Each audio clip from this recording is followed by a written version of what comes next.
Suze mutya Red Zone TV kansubire nti muyina emisana emirungi amakya amalungi n'obudde obulungi. Ensonga ya Umaru Kiseka eyagalamu interpretation ebiseera ebisinga obungi. Umaru Kiseka akola nnyo videos naye videos ziba zaagala nnyo okunnyonnyola kigambo ku kigambo oba point ku point. Ziba zaagala okuddamu okusunsula abantu bazitegeere bulungi. Kubanga points ze zangwira nnyo abantu abagoberera oba ababala amangu naye ng'ebintu byayogera bikulu nnyo. Kakati ku nsonga eno gyayogeddeko ey'amapeesa 3. Ensonga esooka njagala kwongera kulambulula amapeesa 3 bagaleeta omulundi gumu ne gajja nga gonna gakkaanyizza naye nga gavudde mu kisenge kimu mwe gye mutabeera ne bajja ne bakolagana emyaka kumpi 2 oba 1.5 nga bonna bajja kulwanyisa Museveni naye ng'ate Museveni yabaleeta. Kakati omwaka 1.5 nga gugweddeko oba 2 ababiri batandika okukuba omu ku bo era mu bugenderevu basobole okubaako bye beekwasa nti mwe mumala ebiseera abagoberezi oba abawagizi nga nammwe mulwanira ku abo bannammwe be mulowooza nti kati tusooke tukuba omulabe ne mwerabira Museveni tusooke tweggyeko ono ow'enkwe then tusooke tugende mu maaso naye ate Museveni yabaleeta ne mumwerabira ekyo bayita okupaasinga time nga mulwanagana. Kati we mumala nabana ababiri abasigadde ng'oli mumaze omusuula ye agenze kaakati naye na bano ne batandika okukubagana ababiri ani yaani era passing time. Ogwo mwaka mulimu gwakumeka gwa 3 ku gwa 4 era musolovinga mujjeko mutuufu kwaba ababiri kati musigazaawo omu ku babiri naye noono gwe mwasooka okukuba naye kati abagamba addemu n'atule n'abagamba nti walabi be baali abakyamusinze lwaki ba tebakubagana nga bagamba nze nali omukyamu olaba naye kati atanze okufuna defensive era n'abantu bagenda kudde bamutunire bagambe nti oba oliawo yali mutuufu lwaki bano bakubagana kati era nga musigaza Nambooze nga bwakugambye Umaru.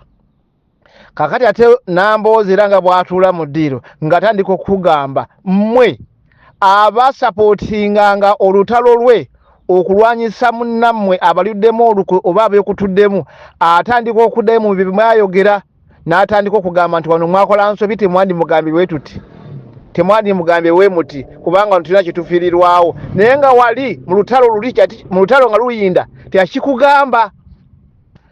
Kaakati ate mutandika okuzza ku ye amaaso.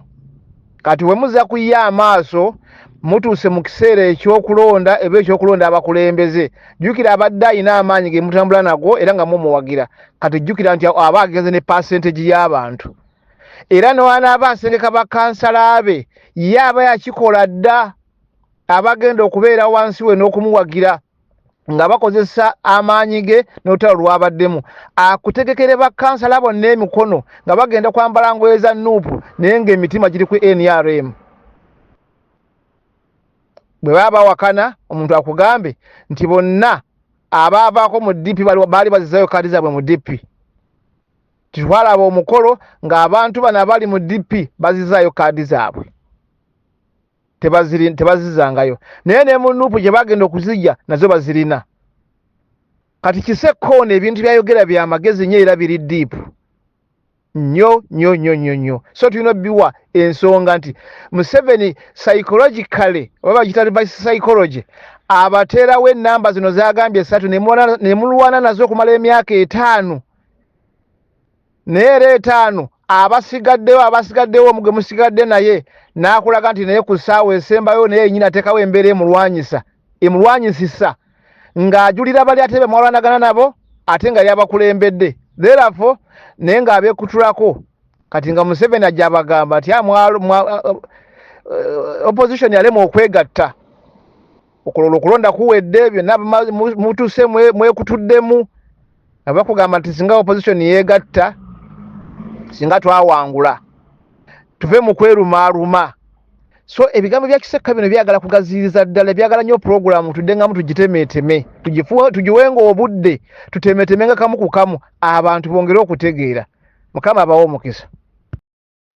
Ensonga endala gye njagala okwogerako ssebo mwami Patrick y'ensonga y'abannabyabufuzi. Nalabye empuuga ku TV ya BBS, naye era njagala kukigattirizaako ensonga ya Umaro Kiseka. Bannabyabufuzi bano n'ebitongole by'amawulire balina enkolagana ey'amaanyi ennyo, nti buli wabaawo omuzannyo gavumenti gwezannya,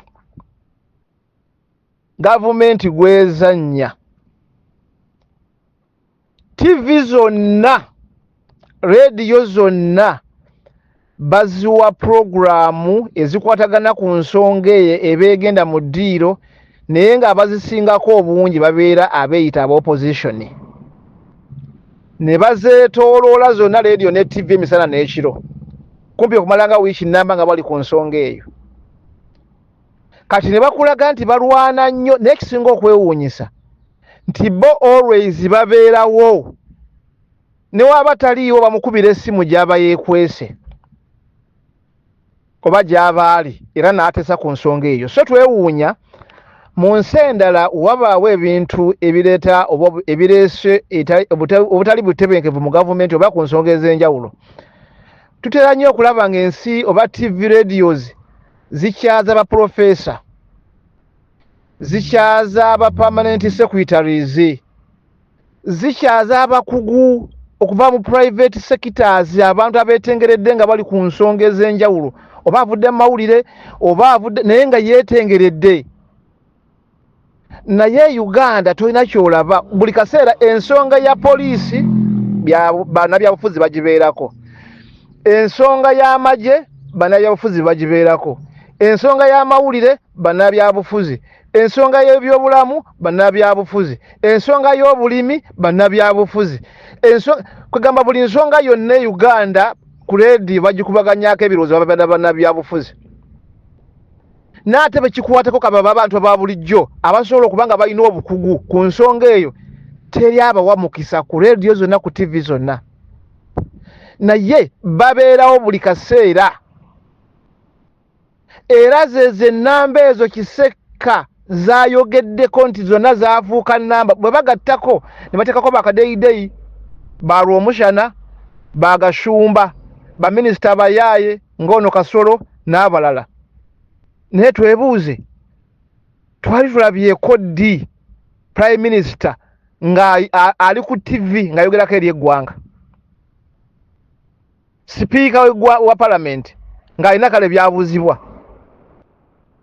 akulira poliisi ng'alina waatudde ng'ayogera ku nsonga za poliisi? Tolibalaba. Minisita ebyobulamu tolimulabako, obawulira buwulizi nga minisita obulamu yagambye bamukubira na bukubize kasimu ku CBS.